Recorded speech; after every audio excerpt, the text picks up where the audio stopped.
Hi, it's John Glynn, and in this session under the layers options, you have layers open of course, in Photoshop Elements 20 you will find under the adjustment options create a new a new fill and adjustment layer. The choices here, I'm going to look at hue and saturation in this particular one, in this tutorial. I'm just using a normal PC and mouse, nothing special for any of these sort of tutorials. Whatever I can do, everybody can do at home as well. Hue is what it says on the tin, it just changes the colour. Hue is always to do with colour in photography, and I think pretty much in any other software package it will do the same. You're changing the hue, you can see it changes quite dramatically, become quite interesting. Saturation is the strength of colour. There's always the strength of colour. If you desaturate, it goes to black and white. Okay, so and if you up the saturation, the colours just get stronger and stronger and stronger, and can defragment. But it might be quite interesting. Lightness does what it says on the tin. There you have something getting lighter and thinner, and something getting darker. Okay, generally we don't or shouldn't need to play too much with lightness when we're doing this. You can just click in here and put everything back to normal 0, which is what it was on, and the same with these numbers here. You don't have to move them back to 0. You can actually, if you know the actual number they're meant to be, you can actually type in the numbers in the little wee boxes next to them. At the moment I'm using master. The master controls all the colours, but if I drop that down I can go into reds. So now when I change the saturation, it will only impact the reds in the picture and not the blues. I can take it down. You can see that the reds go to black and white if I desaturate.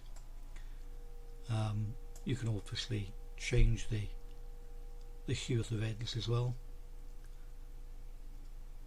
if you wish to, and have a different colour bridge.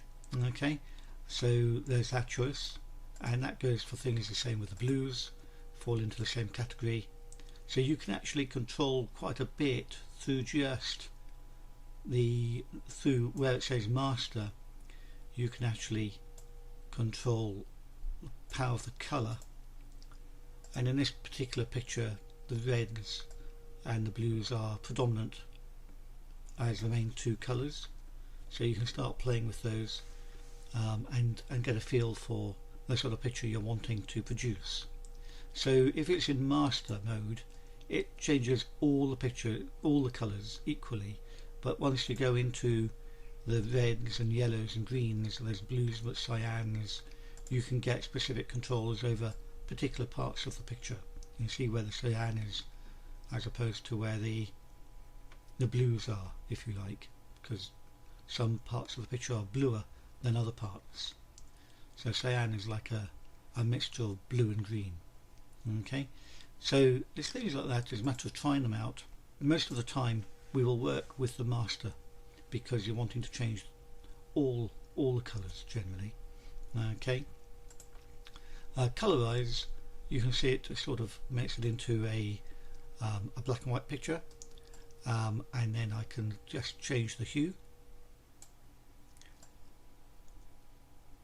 and I can add a tone to a black and white photograph.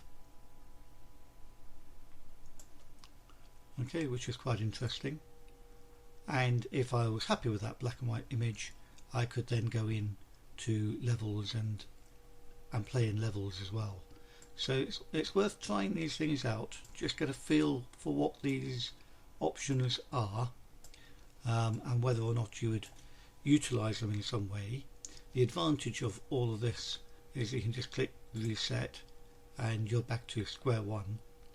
Okay, and as it is a layer, you can come back and do this as often as you like. So it's worth having a look at the hue and saturation.